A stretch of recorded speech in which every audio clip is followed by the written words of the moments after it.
Hello, जय महाराष्ट्र सर्वांना. तर आज मी बनवली आहे मिसळ.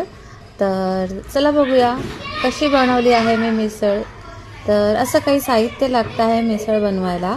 तर टोपामध्ये पहिलं तेल घेतलं आहे. तेल जास्त घेतलं आहे आणि तेलामध्ये टाकलेले आहे कढीपत्ता आणि लसूण.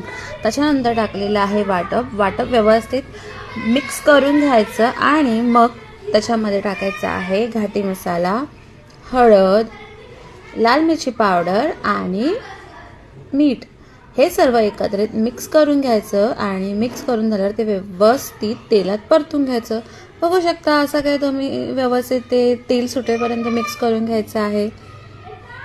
आणि मग काय करायचं आहे तर आपल्याला पांढरे वाटाणे जे की मी शिजून घेतलेले आहेत ते व्यवस्थित मिक्स करून घ्यायचे या वाटपात. आणि ह्या जागी तुम्ही मटकीसुद्धा वापरू शकता. आणि मग त्याच्यामध्ये तुमच्या आवडीनुसार तुम्हाला जशी थिकनेस होईल त्यानुसार तुम्ही टाकू शकता पाणी. आणि अशी काय उकळी आणून घ्यायची आणि रेडी आहे आपली मिसळ खायला.